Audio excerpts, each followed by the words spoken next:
Maxime Sorel, 34 ans, participe à son premier Vendée Globe sur l'IMOCA VNB Mayenne, bateau à dérive droite de 2007. Celui qui soutient la lutte contre la mucoviscidose et qui n'a jamais passé plus de 24 jours seul en mer se retrouve en tête de la flotte après 2 jours de course. Bon, je pourrais dire que j'aurais été en tête du Vendée Globe une dizaine d'heures, hein, ça c'est fait, c'est coché. Dès le 3e jour, il doit monter à 3 reprises dans le mât pour une réparation. Puis, à l'approche de la dépression tropicale Theta, il rencontre des problèmes de pilote automatique. Là, je suis sur le 2e pilote de secours. Il y a déjà 25 nœuds, c'est chaud. Quelques jours plus tard, il aborde le poteau noir et ses grains violents. La nuit s'annonce chaud patate entre les grains.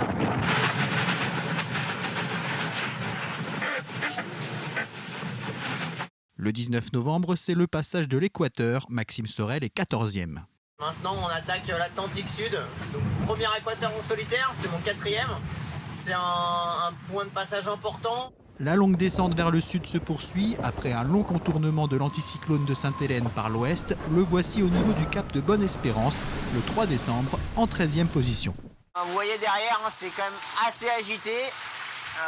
La mer est formée et il y a du vent. C'est très humide, mais on est très content d'être là. Dans l'océan Indien, il est à l'arrière du groupe de tête. Il reste au contact, mais 2 grosses déchirures surviennent sur ses voiles d'avant.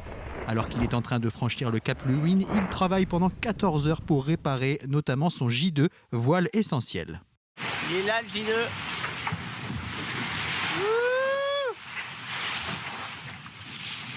Oh, c'est trop beau.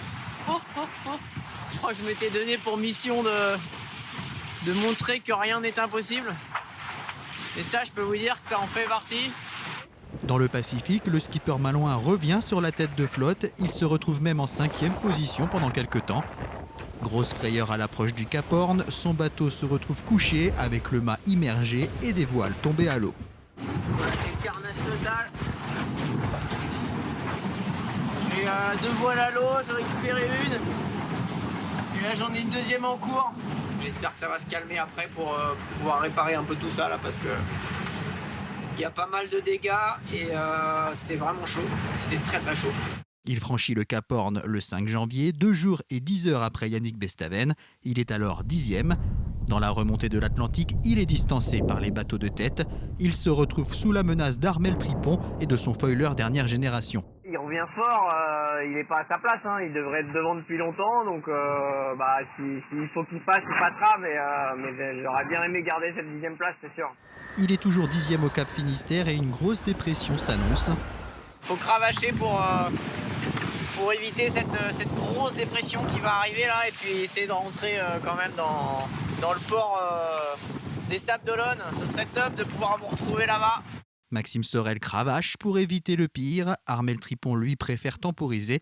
C'est donc en conservant sa 10e place que le skipper de VNB Mayenne franchit la ligne d'arrivée le 30 janvier à 4h50 du matin, après 82 jours, 14 heures et 30 minutes de course.